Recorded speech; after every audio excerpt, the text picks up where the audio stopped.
Bonjour, bonjour, c'est Guillaume de Goulet. On est vendredi, c'est donc le jour de Time Out, le podcast de la rédaction de l'équipe qui parle basket et qui, aujourd'hui, va surtout parler des faux rebonds de l'une des franchises les plus connues de l'histoire de ce sport. L'une de celles dont l'image est le plus en décalage avec la réalité. Celle qui est souvent considérée comme la reine des pommes. Je veux évidemment parler des New York Knicks. La semaine dernière, les dirigeants de Big Apple ont encore fait fort, en effet, en expédiant leur joueur phare, le laiton Kristaps Porzingis à Dallas. Le plan prévu pour cet été est simple, a priori. Essayer de récupérer une des stars libres, Kevin Durant ou Kyrie Irving. Par hasard. Mais franchement, on n'y croit pas trop, car Knicks résonne souvent avec Lose. Mais oui, Yann, fondée en 1946, la franchise qui tire son nom des Knickers Boxers, ces pantalons bouffants portés par les premiers colons néerlandais, n'a gagné que 2 titres dans les 70s, en 1970 et en 1973, et disputé seulement 8 finales. La dernière, c'était il y a tout juste 20 ans. Depuis, une lente dégringolade entre quelques éclairs, des coachs 13 depuis l'an 2000 et des dirigeants qui ne restent pas. Bref, c'est à penser qu'il y a quelque chose de pourri à New York City. Même les vieux rivaux du New Jersey, les Nets, aujourd'hui à Brooklyn, font mieux, c'est dire. Alors oui, pour évoquer les Knicks, il faudrait plusieurs émissions, mais on va essayer de se discipliner un petit peu en l'absence d'Arnaud Lecomte, grand fan de la franchise new-yorkaise. Comme par hasard. Et donc je me tourne vers vous, Liliane Trévisan. Bonjour Lily. Bonjour, mais on adore New York. Les Knicks c'est autre chose, mais New York, on est tous d'accord. Yann Onona qui a beaucoup dormi cette nuit. Salut Yann. Salut à tous, salut Guillaume. Et Maxime Mallet qui vit depuis bientôt 4 ans au 2e étage du Madison Square Garden. Salut Max. Salut, traumatisé. Allez, on prend une grande inspiration. 3, 2, 1, début de la guerre des gangs. Les Knicks, donc, la semaine dernière, ils ont encore fait parler d'eux, en bien, en mal, vous allez me dire ça tout de suite, en envoyant leur joueur phare, a priori certes blessé, qui ne jouera pas d'ici la fin de la saison, le laiton Kristaps Porzingis, un joueur unique, à la fois par son talent, à la fois par ses dimensions. Quand on envoie comme ça son joueur majeur dans une autre franchise avant la trade deadline, en général, c'est pas un bon signe, non ? Et les Knicks, j'ai envie de dire, ils ont fait un petit peu comme d'habitude, non, Liliane ? Disons que déjà, c'est un petit peu en porte-à-faux avec, si on peut appeler ça, la politique des Knicks, c'est-à-dire avec l'impulsion qu'a essayé de donner le nouveau management. C'est-à-dire qu'ils ont annoncé qu'ils allaient construire avec patience une équipe autour de jeunes talents, des joueurs en devenir, etc. Exactement ce qu'était Porzingis, un jeune joueur qui en plus était parti pour être une star, qui avait vraiment l'admiration du public, qui avait un potentiel phénoménal. Après, effectivement, Dallas peut se frotter les mains, sans doute, puisqu'ils ont récupéré quand même une future superstar de NBA. Il n'est pas parti pour rien, Porzingis. Les Knicks, eux, font valoir que ils ont fait venir des bons joueurs. DeAndre Jordan, c'est pas un mauvais joueur non plus. Dennis Smith. Ils ont pris 2 premiers tours de draft dans le package, mais surtout pour justifier effectivement ce mouvement qui a choqué un peu à New York, parce que les Knicks promettent des choses et en fait font exactement le contraire. C'est-à-dire on va être patient, on va construire, on va prendre notre temps et à l'arrivée, le premier bon joueur qu'on a qui peut devenir une star, hop, on l'envoie à Dallas. L'idée étant effectivement, comme vous l'avez dit Guillaume en introduction, de dégager de la place sous le salary cap pour pouvoir être hyper performant sur le marché des free agents l'année prochaine, avec effectivement des pointures comme Kevin Durant, Kyrie Irving, Kawhi Leonard. Il y aura un marché à faire. Et a priori, d'après ce que répercute la presse new-yorkaise, ce mouvement, donc ce trade qui a envoyé Porzingis à Dallas ainsi que Hardaway et Courtney Lee, qu'on oublie un peu dans tout ça, va permettre à New York de dégager pas loin de 75 millions de dollars sous le salary cap pour pouvoir attirer des free agents l'année prochaine. Donc évidemment, le managerat, l'exécutif du club dit, vous voyez, on n'a pas fait une mauvaise affaire, on sait ce qu'on fait, on sait où on va. Voilà, on a une politique, on a une vision. Alors que ce qui a le plus cruellement fait défaut à ce club depuis des années, c'est justement une vision sportive dans la reconstruction d'une équipe.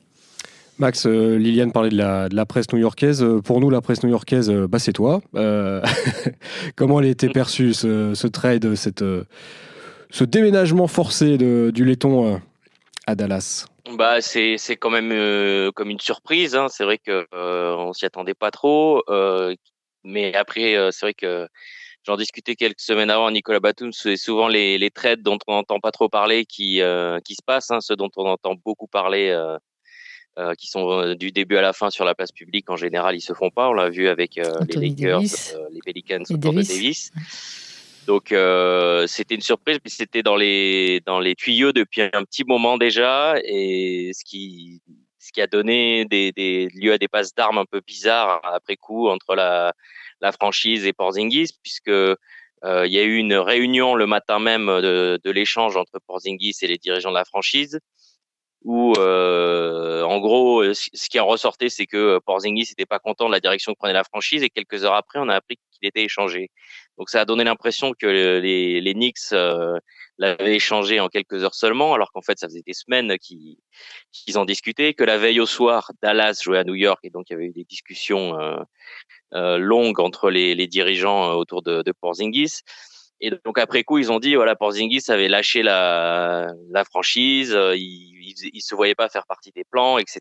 Et ça a jeté un peu le trouble, parce que ce qu'on nous racontait depuis des semaines et des mois ici, c'est que Porzingis était engagé, qu'il était là, on le voyait à des matchs, il était à des entraînements. Donc c'est vrai que ça jette un petit peu le trouble sur ce qui s'est vraiment passé en interne, et les raisons profondes qui ont amené à ce trade. Il y a un truc qu'on peut remarquer, c'est que la direction actuelle solde vraiment les comptes de la période Phil Jackson, parce que Porzingis était vraiment le joueur important drafté par Jackson. Et là, il a disparu. Le seul qui reste un peu marquant de l'époque Phil Jackson, ça a été le dernier à être drafté par l'ancien président des Knicks, c'est notre petit Frenchie, Frank Ntilikina, qui lui reste pour le moment, mais on ne sait pas trop dans quel rôle. Max, il reste aussi Joakim Noah, dont les Knicks vont continuer d'assurer le salaire jusqu'en 2022, si ma mémoire est bonne. 2021-2022. Oui, mais il est plus dans l'effectif. Oui, mais ils vont continuer à lui donner 6 millions de dollars, plus de 6 millions de dollars par an quand même. 6 millions? Non, ouais. c'est pas 37 millions sur 2 ans. Si, c'est ça. Ouais. 37 millions sur 2 ans. Ils ont stretché en fait la dernière année. C'est une possibilité qu'ont les équipes quand elles se séparent d'un joueur. Elles peuvent étirer la fin de contrat sur 3 saisons, et ça leur permet d'avoir un petit peu plus de flexibilité au niveau de la masse salariale, parce que c'est vrai que prendre 19 millions d'un coup sur une année, c'était difficile. Ils ont préféré étaler ça sur 3 ans. C'est une possibilité quand on se sépare d'un joueur. Yann, c'est pas la première fois que les Knicks, dans leur histoire, bradent quelque part ou balancent leur joueur star dans une autre franchise pour reconstruire à nouveau, repartir presque parfois de zéro. Tu me parlais tout à l'heure, avant l'émission, il n'y a pas de secret, on en discutait tous les deux, d'un précédent assez marquant. Alors il y a beaucoup de précédents, c'est-à-dire que historiquement, ils font toujours des erreurs dans les trades, dans les joueurs qu'ils échangent. Mais ils ont aussi une propension donc à se débarrasser de leurs stars, de leurs icônes, même si Porzingis évidemment n'était pas une icône du côté de Big Apple. Plus près de nous, il y avait Patrick Ewing dont ils se sont débarrassés, alors que on a quand même du mal à imaginer qu'une équipe se débarrasse un peu du visage de sa franchise, même si c'est arrivé notamment à Tony Parker récemment, l'un des joueurs légendaires des Spurs. Ils ont donc laissé partir Patrick Ewing, qui aurait dû normalement rester là et terminer sa carrière sous le maillot des Knicks. Et ce que moi je trouve qui est très intéressant, c'est le cas d'un autre joueur qui s'appelle Walt Frazier. En 1900, dans les années 70, donc c'était le meneur de jeu en gros, c'est le meilleur meneur de jeu que les Knicks ont eu sous leur couleur. Ils ont été champions avec lui. Et ils ont été champions donc 2 fois avec lui. Résultat, 3 ans plus tard ou 2 ans plus tard, il l'échange, il l'envoie à Cleveland. Aux grandes dames de toute la NBA. Personne n'a compris à l'époque, je suis allé me replonger dans quelques archives, et effectivement, personne n'a compris pourquoi ils ont fait ça à quelque part, même si c'était il y a plus de 40 ans. Est-ce que c'est pas ça qui sonne le départ de ce que font les Knicks encore aujourd'hui, c'est-à-dire se tromper ou faire des paris insensés sur le marché des transferts chaque année? Ce qui est impressionnant, Frazier. Parce qu'il travaille aujourd'hui pour MSG, c'est lui qui est le Tout à fait. MSG, qui est la commentateur qui possède les télévisions et les franchises, et il est commentateur. Oui, avec des costumes absolument affolants. On l'a vu à la télé récemment. Il n'a pas un très bon goût. Parfait pour régler le contraste, la luminosité. C'est tout à fait, Max. J'aimerais qu'on parle un petit peu de l'histoire de ces Knicks là que Yann vient de dévoiler un petit peu. C'est une franchise qui n'a gagné, on l'a dit à l'instant, seulement 2 titres dans les années 70. C'est une franchise qui a fait partie des premières créées. Elle a été fondée en 1946. C'est une franchise qui n'a disputé que 8 finales. C'est une franchise qui finalement, quand on regarde la zone urbaine dans laquelle elle est située devrait avoir un palmarès équivalent à celui de Los Angeles, 16 titres, 31 finales, à celui des Boston Celtics, 17 titres, qui est le record de la NBA. Quand on descend dans le classement des franchises, on s'aperçoit que les Knicks sont derrière les Celtics, les Lakers, les Bulls, les Warriors, les Spurs, les Pistons, les Sixers et le Heat. C'est assez troublant, Liliane, non? Mais en fait, ça revient à ce que disait Yann, c'est qu'en fait, cette équipe a été très vite, on passe sur les 2 titres qu'ils ont remportés dans les années 70, après, cette équipe a été très vite rattrapée par de grosses erreurs de casting dans le management du club, c'est-à-dire que les gens qui étaient aux commandes de ce club ne prenaient jamais les bonnes décisions, et ils prenaient donc des joueurs qui n'étaient pas adaptés à ce qu'attend la ville de New York, en sachant aussi qu'il ne faut pas perdre de vue non plus que c'est plus difficile de réussir à New York que partout ailleurs. Pourquoi ? C'est un peu comme Paris dans le basket. Aujourd'hui, chez nous en France, c'est difficile de réussir à Paris parce que la ville est pleine d'activités, de tentations diverses, de sorties. Mais c'est le cas aussi à Los Angeles, par exemple. Oui, mais bon, voilà, Los Angeles, c'est différent, je trouve, le côté californien de la chose. La culture sportive des Californiens est peut-être plus ancrée à Los Angeles qu'elle ne l'est à New York. Voilà, je ne sais pas. Enfin, je sais pas vous dire pourquoi c'est comme ça à Los Angeles est différent. Je pense que la mentalité californienne est différente. Mais bon, voilà, c'est difficile de réussir à New York. C'est ce que je disais Frank Sinatra. Si vous réussissez à New York, vous réussirez partout ailleurs dans le monde. Sauf que c'est très dur de réussir à New York. Et qu'effectivement, cette équipe, alors là, pourquoi cette équipe a toujours fait des mauvais choix ou pas loin, systématiquement, chaque fois qu'ils ont fait des grandes décisions, ils ont pris des grandes décisions, ils ont décidé d'orientation, à chaque fois, ils se sont trompés de personne, soit à la direction, ils ont fait venir Phil Jackson quand même pour 60 millions de dollars. On voit le carnage que ça a été, puisqu'ils en payent toujours la note aujourd'hui, via notamment Joachim Noah.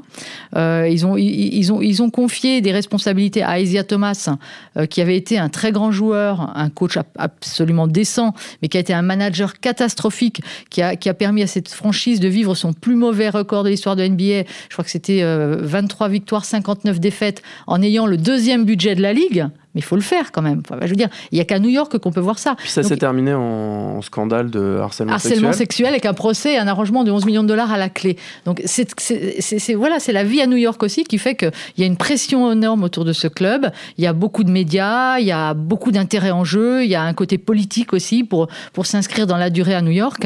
Et en fait, ils n'ont jamais réussi à trouver les bons dirigeants. Alors peut-être que ceux qui sont arrivés maintenant, Steve Mills, Scott Perry, tout ça, vont arriver à redresser la barre. Mais c'est très compliqué, effectivement. Et en même temps, il y a quand même une incompétence crasse, parce qu'en plus, ils font des erreurs, ils les accumulent et ils n'en tirent aucune leçon. C'est-à-dire qu'en fait, on a l'impression que dépenser de l'argent ne les gêne pas. Et puis, bon, pour terminer sur une autre note, comment on peut avoir confiance dans une franchise qui, en 1999, va drafter Fred Weiss, alors que derrière, il y a Ron Artest, Andrei Kirilenko et Manu Ginobili qui sont disponibles. Et expliquez-moi, qui peut décider ça, quoi ? Enfin, franchement, en toute connaissance de cause et en toute compétence. Et pour finir sur cette histoire de pression, sans remonter très loin, il y a quelques semaines, Joachim Noah, dans l'interview qu'il avait donnée dans un podcast américain, avait lui-même, je pense, employé le mot qui résume tout, lit en anglais, L-I-T, ce qui veut dire un peu allumé. C'est ça qui peut se comprendre de différentes manières, mais lui disait qu'il était lui-même un joueur un peu allumé, mais que la ville était aussi allumée, sous-entendu, évidemment, à New York. Il y a beaucoup de distractions, il y a beaucoup de gens, il y a beaucoup de fêtes, il se passe plein de choses. Donc, c'est pas évident de composer avec ça et avec l'exigence d'un sportif de haut niveau. Max, toi qui fais la fête tous les soirs à New York entre le Madison Square Garden et Central Avenue, ça se ressent ça au quotidien dans cette ville, cette pression, cette effervescence autour des Knicks et cette impossibilité de construire dans la durée la stabilité, le calme presque, j'ai envie de dire. Ouais, pour revenir un peu sur les différences entre les villes dont parlait Liliane. C'est vrai que New York, c'est la ville qui ne dort jamais. C'est ça l'image, et c'est vrai que c'est une ville, quand vous êtes à Manhattan, vous pouvez être à n'importe quelle heure du jour ou de la nuit, il va y avoir du bruit, des voitures. Enfin, il se passe toujours quelque chose, même si on va pas faire la fête dans les nombreux bars et les nombreuses boîtes de nuit. Alors que Los Angeles, c'est plus une ville qui va être tournée un peu vers la mer, le sport, la plage, des choses comme ça. On peut y faire la fête, bien sûr, mais c'est pas l'atmosphère est un peu plus relax et un peu plus relax qu'à New York. Et oui, la pression, elle est permanente. Après, elle est entretenue aussi par le propriétaire. Je pense qu'on n'a pas encore évoqué son nom, James Dolan, mais c'est quand même lui qui est à l'origine de beaucoup de choses. C'est donc pour rappeler comment il est arrivé au pouvoir de la franchise. Son père a fondé Cablevision, qui est un distributeur de télévision par câble, qui a racheté MSG, donc la salle, le Madison Square Garden, ainsi que les Knicks et d'autres franchises en 94. Et Dolan est arrivé au pouvoir à peu près en 99 à la suite de son père. Et donc, si on regarde, 99, c'est l'année où ils font une finale. Ils ont Jeff Van Gundy comme coach en 2001. Il est viré en 2001 et depuis, ils ont remporté une série de playoffs depuis cette époque-là. Donc, il y a le contexte de la ville, bien sûr, qui est à haute pression, qui est avec les tabloïds, qui est à New York, on est impatient, où tout le monde est à fond, où il faut être tout le temps un peu presque en sur-régime dans tout ce qu'on fait. Et puis il y a le propriétaire qui lui guide ces décisions dont on parle, qui partent un peu dans tous les sens. Je pense que c'est ça le problème principal des Knicks d'aujourd'hui et des 2 dernières décennies. Alors après, Dolan, il avait dit quand il a recruté Phil Jackson, il a dit bon, cette fois, je fais confiance à Phil Jackson. C'est quelqu'un qui a quand même un pédigré, donc je lui fais entièrement confiance de A à Z. Et moi, je prends un peu de recul. Je vais être un propriétaire un peu moins impliqué. Et on a vu ce que ça a donné. Donc c'est vrai que ça va pas l'encourager à prendre un peu de recul, ce qui serait pourtant le mieux pour sa franchise. Il n'a jamais eu l'idée, James Dolan, d'aller chercher un joueur finalement qui incarne cette franchise des Knicks à merveille. Patrick Ewing, le pivot des années 90, 2 finales en 94, en 99, t'en parlais à l'instant. Il n'y a jamais eu cette possibilité d'un retour de Pat Ewing à New York ? Non, ça a jamais été évoqué. Alors Patrick Ewing, il était assistant au Charlotte Hornets et aujourd'hui il est head coach, donc entraîneur principal de l'université de Georgetown où il est passé. Dont il est issu. Ça peut être la prochaine étape. Ça peut être la prochaine étape s'il réussit, mais les relations sont souvent compliquées entre les anciens des Knicks et la franchise elle-même. Et puis Ewing, il a été quand même expédié par la franchise en 2000, comme pour tenter de se relancer, de récupérer quelques tours de draft, quelques joueurs quand il était sur la fin. Donc on lui a pas offert la fin de carrière qu'il aurait pu mériter. On sait que par exemple Charles Oakley aussi a des relations absolument abominables avec la franchise puisqu'il a été éjecté Manu Militari la dernière fois qu'il est venu. Il y a eu Latrell Sprewell aussi qui a eu longtemps des relations difficiles et puis là tout à coup comme par magie juste après les polémiques autour d'Oakley, Dolan et Sprewell se sont rabibochés. Donc les relations entre les Knicks et leurs anciens sont assez tumultueuses, assez compliquées. En gros, il y a soit ceux qui sont employés par MSG et qui sont un peu directement affidés à Dolan, et il y a ceux qui sont en dehors et avec qui ça se passe généralement pas bien. Yann, est-ce que la NBA n'aurait pas intérêt à ce que les Knicks fonctionnent mieux sportivement, j'entends, ou est-ce que le business qui tourne autour, parce que c'est l'une des franchises qui a le plus d'argent, est-ce que c'est le business qui tourne autour est suffisant pour l'image de la NBA ? Est-ce que David Stern autrefois, le nouveau patron aujourd'hui, est-ce qu'ils n'ont pas besoin, Adam Silver, j'avais perdu son nom, est-ce qu'ils n'ont pas besoin d'avoir un pôle important à New York, que ce soit peut-être la franchise dominante à l'Est ? Certainement. En tout cas, c'est un paradoxe qu'on avait observé à Los Angeles quand Kobe Bryant avait été sur le point de partir à la retraite. En fait, la franchise est tellement importante que même quand elle ne joue pas les playoffs, elle génère énormément d'argent. Donc le contrat télé autour de la dernière saison de Bryant, et je pense même après, en fait, représente tellement d'argent que finalement, j'allais dire sportivement, presque peu importe. Mais évidemment, en termes d'image, donc à New York, on vit un peu le même phénomène, mais en termes d'image, la NBA a évidemment besoin de voir des finales Los Angeles Lakers contre New York Knicks. Par contre, le mélodrame permanent, perpétuel qui se joue à Big Apple fait parler des Knicks, et je pense que ça crée paradoxalement un engouement également et une sorte de mythe autour de la franchise qui s'entretient autour de ça aussi. Je vais vous poser une question à $1000. Quel joueur est taillé pour faire gagner Big Apple aujourd'hui, dans la NBA aujourd'hui, selon vous ? Bon, on peut tout de suite penser à LeBron James, qui avait failli y aller quand Il est même. pas libre. Oui, non, mais c'est bien. Mais il avait failli y aller une année quand même. Et l'année où il envisageait d'être l'élu et de réserver un peu sa destination, on connaît le show qu'il a mis sur pièce pour l'annoncer. New York était dans la boucle, en fait, quand James réfléchissait à sa future destination. Sauf qu'ils sont tellement pitoyables que LeBron James a préféré aller à Miami. Voilà, donc ils ont aussi beaucoup souffert. Effectivement, comme disait Yann, fort justement, on parle toujours d'eux. Même s'ils sont mauvais, ils ont le pire record et tout ça, on va toujours parler d'eux. Alors ça crée toujours du buzz, effectivement, ils sont toujours dans l'actu, parce qu'en plus ils ont des médias qui ont du mal à bosser, il faut le dire, qui sont toujours présents et tout ça, mais on parle souvent d'eux aussi en négatif. Donc du coup, effectivement, ils avaient pris une claque quand LeBron James les avait snobés en disant non, New York, non, vous rêvez quoi. Enfin, moi je vais à Miami.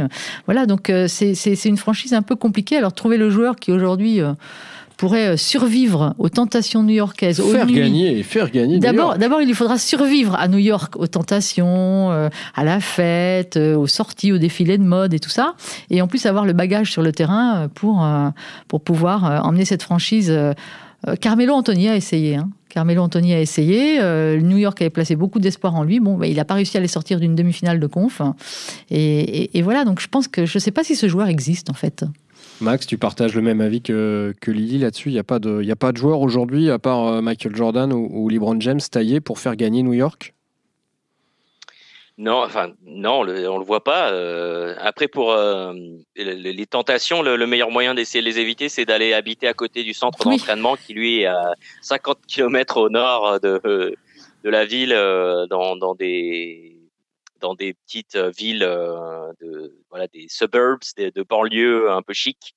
Donc là, c'est beaucoup plus calme. Mais c'est vrai que la tentation de Manhattan est plutôt forte. Pour revenir aux joueurs qui peuvent, c'est vrai qu'on imagine un LeBron James, parce qu'il y a tout un aspect de gestion de la pression médiatique qui est important. Et c'est un domaine dans lequel LeBron James, après son faux pas de 2010 et la façon dont il avait géré le départ de Cleveland à Miami, c'est devenu un maître en la matière. Parce que c'est vrai qu'on parle beaucoup de joueurs comme, en gros, une fois que Porzingis a été dégagé, le scénario idéal qui a été déroulé, c'était maintenant il y a la place pour 2 contrats maximum, donc ça va être Kyrie Irving et Kevin Durant. Voilà, ils vont venir. Sauf que Durant, on l'a vu il y a 2 jours justement. Comment il a réagi face à un petit coup de pression médiatique. Donc après la décision des Knicks de virer Porzingis et puis ce scénario un peu mis en place sur la place publique par tout le monde, Durant, il n'a pas parlé aux médias pendant 9 jours. C'est une éternité en NBA puisque les joueurs peuvent parler 2 fois avant et après le match. Donc c'est quasiment un rythme quotidien. Donc 9 jours de silence, c'est énorme et ça a créé encore plus d'agitation autour de lui. Et lui, il a réglé ça en s'agaçant, en faisant une conférence de presse où il s'était énervé contre les médias, contre un journaliste en particulier. Après, on va défendre le travail des médias, mais on peut comprendre aussi que il soit agacé par certains papiers, par certains éditos, par certains procédés. C'est tout à fait normal, ça arrive. Mais le problème, c'est que normalement, une situation comme ça, un joueur comme Curry, un joueur comme LeBron, ces joueurs-là, ils vont savoir comment la gérer, la situation avec les médias. Ils vont faire soit une petite blague, soit au contraire donner une réponse claire et dire j'en parle plus. Et effectivement, ne plus en parler. Alors que Durant, on lui a posé la question dans les mois précédents, il répondait. Et puis tout à coup, il y a ça qui se passe avec New York, il parle plus du tout. Donc il faut pas qu'il s'étonne que ça crée des interrogations. Et qu'ensuite, il règle ces interrogations en faisant une sortie où il s'agace contre tout le monde. Donc, c'est très révélateur, Max. Moi, si je peux me permettre, je pense que c'est très révélateur. Et à mon avis, il serait pas taillé pour gérer ça à New York. S'il est incapable de gérer ça là où il est aujourd'hui, à Golden State, en ayant la sérénité, en étant double champion en titre, je vois pas comment il ferait ça à Big Apple dans une équipe en reconstruction dont il est censé être l'option numéro 1. Et d'ailleurs, il suffit de comparer avec LeBron James, qui dans le même temps a dû faire face à la marée à cause des rumeurs autour d'Anthony Davis, où évidemment on l'accusait d'être en fait le général manager déguisé, et on voulait, en tout cas les histoires, le storytelling voulait le raconter séparé de ses jeunes coéquipiers, et résultat, il gagne à Boston au buzzer dans la rencontre après la deadline. Il y a quelque chose... Non, vas-y, tout le monde s'est dit sur Durant. Non, je dis c'est ce que tout le monde s'est dit. C'est la réaction que tout le monde a eue en voyant Durant faire sa sortie. Il en fait régulièrement des sorties de ce genre, beaucoup moins musclées que celle-là, mais c'est vrai que c'est un thème récurrent dans ses réactions. Il a une, comme on dit ici, il a la peau fine, c'est-à-dire qu'il est facilement irrité par toutes les critiques et ce qui est écrit sur lui. Il y a quelque chose dont vous ne m'avez pas du tout parlé depuis le début de cette émission, qui a trait direct pour moi au New York Knicks et à l'image qu'il dégage. C'est évidemment le Madison Square Garden, la salle dans laquelle les adversaires les plus illustres aiment bien venir planter en général une grosse banderie de points. Est-ce que c'est pas d'abord ça, l'aura des Knicks, Yann? C'est le fait de jouer dans cette salle mythique qui est le Madison Square Garden. Vous savez comment on l'appelle, évidemment. Voilà. Merci, Max. Voilà. La Mecque. La Mecque. Donc, il suffit de raconter une simple histoire pour comprendre la mesure. C'est le retour de retraite de Michael Jordan, puisque quand il part en 1993 suite à l'assassinat de son père, il part faire sa petite aventure en baseball, et quand il revient, évidemment des doutes commencent à naître sur est-ce qu'il est en forme, est-ce que je ne sais pas quoi, et donc il arrive au Madison Square Garden quelques matchs plus tard avec son nouveau numéro 45, et c'est ce jour-là en fait qui marque 55 points au Madison Square Garden, et donc qui signe réellement son retour, même si cette année-là, les Bulls ne vont pas remporter le titre. Et en fait, à l'image de Jordan, tous les meilleurs joueurs de la Ligue viennent réaliser leur record quasiment, ou leur record de points au Madison Square Garden. Max saura vous raconter mieux que moi, je pense, l'aura qui règne dans cette arène où, plus récemment, James Harden a marqué combien, 61 ? C'est ça, Max ? Cette 61, saison. Oui, il a égalé le record pour un joueur visiteur, et le record total, c'est 62 par Carmelo Anthony.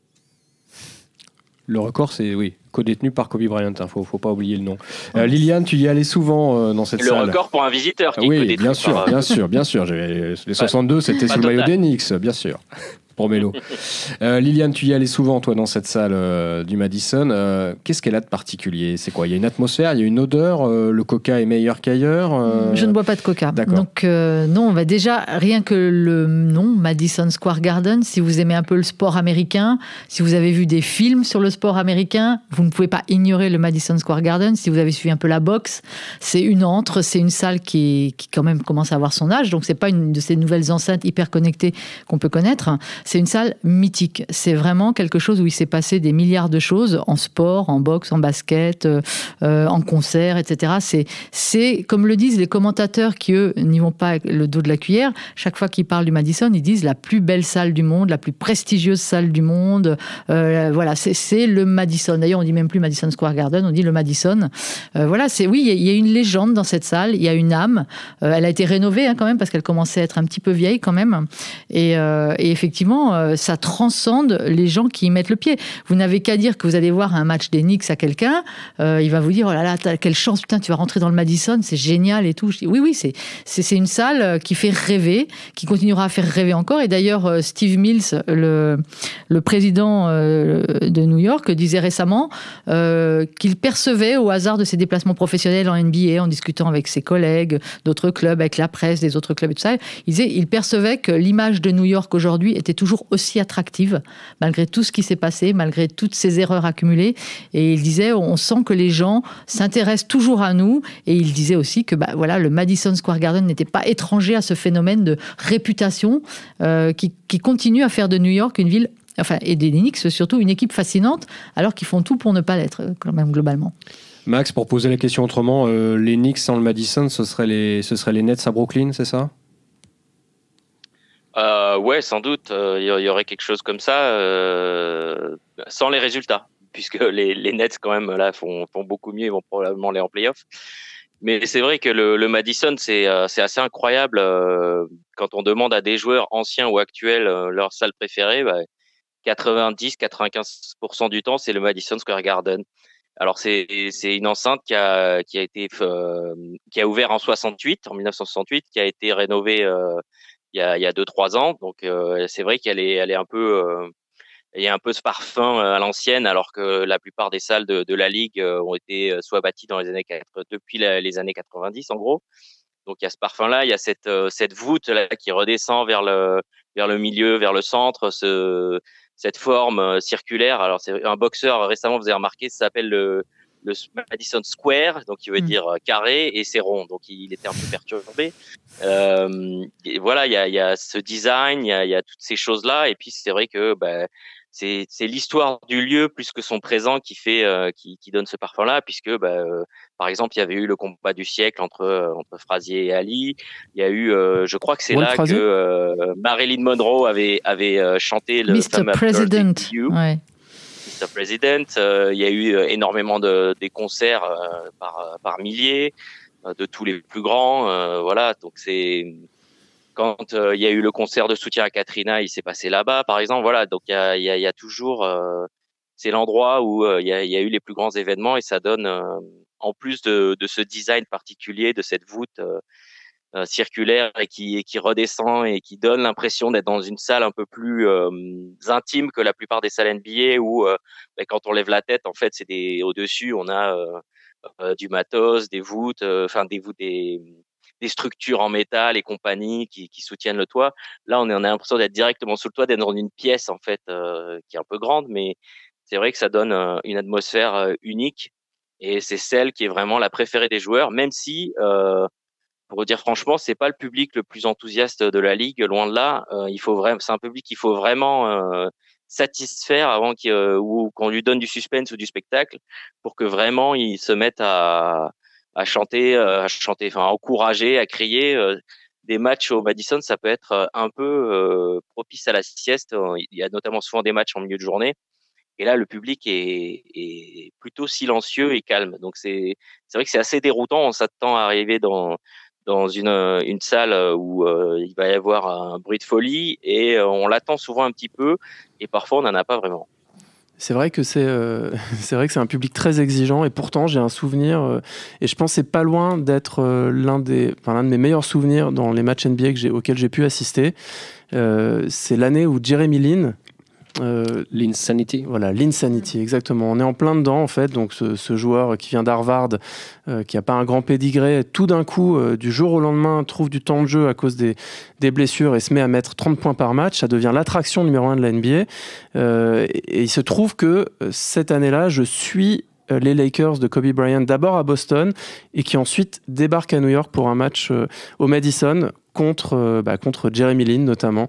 Et ce soir-là, en pleine l'Insanity, alors que tout le monde s'attend à voir Kobe Bryant défendre sur lui et verrouiller un peu tout ce qu'il essaye de faire, le gamin met 38 points à domicile contre Kobe Bryant. Il bat les Lakers, et alors là, je peux te dire, Max, et je peux vous dire à tous, que l'ambiance était absolument exceptionnelle, même en play-off ou en finale. J'ai pas nécessairement le souvenir d'une ambiance aussi folle du début à la fin. C'est-à-dire que le Garden avait été investi partout, il n'y avait pas un centimètre de libre. Tout le monde avait des masques avec la tête de Jeremy Lin. Tout le monde avait inventé des jeux de mots dont vous avez souvenir avec son nom de famille, Lin, le pauvre, il en a mangé. Et là où cette histoire est intéressante, notamment pour les New York Knicks, c'est que quelques semaines plus tard, ou quelques mois plus tard, à la fin de la saison, alors que justement les Knicks n'allaient pas jouer les playoffs, en fait les Knicks finalement vont jouer les playoffs grâce à l'émergence de ce joueur. Et qu'est-ce qui va se passer ? Carmelo Anthony, qui à l'époque est la star de la franchise, va en fait travailler en sous-main et bien faire comprendre à ses dirigeants que ça l'intéresse pas en fait ce qu'est en train de faire Jeremy Lin. Résultat, Lin est expédié et transféré à l'intersaison aux Houston Rockets, si je me souviens bien. C'est exactement ça. Et là, on a un résumé, on a un concentré du potentiel et de l'histoire des Knicks et de leur incapacité à faire ce qu'il faut au bon moment. Nick sa mère une fois de plus, donc, pour résumer. Avant de conclure ce podcast sur les New York Knicks, je voudrais vous demander chacun le nom d'un joueur qui incarne cette franchise. Max ? Un joueur qui est dans l'effectif aujourd'hui? Non, un joueur, ça peut être un joueur d'aujourd'hui ou un joueur d'il y a 20 ans, 30 ans, 40 ans, 50 ans, 60 ans, si ta mémoire ne trahit pas. Je suis cueilli parce que j'ai du mal à voir si c'est le joueur qui l'incarne, on va dire positivement. Dans ce cas-là, je pense que ce serait un Patrick Ewing, ou le joueur qui va incarner ses ratés, ses manques, ses rendez-vous manqués. Je pense qu'à l'heure actuelle, ce serait un Carmelo Anthony, voilà, qui est quand même resté 7 ans, qui est arrivé. La période était plutôt intéressante les premières années, et puis après, ça c'est complètement parti en sucette. Et puis, au final, c'est lui qui a été viré comme un malpropre au terme d'une campagne de presse où il a été beaucoup dénigré. Donc, c'est vrai que son parcours résume bien un peu l'incapacité des Knicks à faire fructifier de bonnes choses de départ. Yann? Je pense que je vais revenir à celui que j'avais cité au début, Walt Frazier, parce que titre de champion, et parce que surtout il y a très très très très très longtemps. Donc je pense qu'il faut remonter loin et qu'on va encore attendre. Alors c'est ma conviction. Peut-être je me trompe, peut-être qu'il faut souhaiter, mais je crains que, pour revenir au trade de Kristaps Porzingis, je crains que ça ne résolve pas leurs problèmes, que l'argent ne résolve pas leurs problèmes, puisque, comme disait Lily, ils en ont toujours eu de l'argent. Donc, de là à convaincre des stars de venir transformer cette ville en une équipe de basket, je pense qu'on en est encore très très loin. Liliane? Moi, je suis comme Yann. J'ai une tendresse pour Walt Frazier, qui a été mal remercié de tout son investissement et de tout ce qu'il a donné aux Knicks, à commencer par un titre de champion. Patrick Ewing aussi me semble avoir été un joueur vraiment iconique des Knicks, un pivot dominant, des plus grands pivots de NBA et de Team USA. Voilà, donc voilà. Et pour revenir sur ce qui a moins bien marché, on n'en a pas parlé, mais il y a eu un Européen qui aussi est allé faire sa petite vie tranquille à New York, qui a été quand même assez débauché à un prix d'or, qui s'appelait Andrea Bargnani. Et voilà, bonjour Andrea, au revoir Andrea. Il n'a pas apporté grand-chose à New York. Merci à vous trois. Il est le temps maintenant de vous remercier, de vous donner rendez-vous la semaine prochaine. On se demandera vendredi prochain si le jeu en NBA n'est pas devenu un poil chiant. Bonne semaine, bye bye. Au revoir.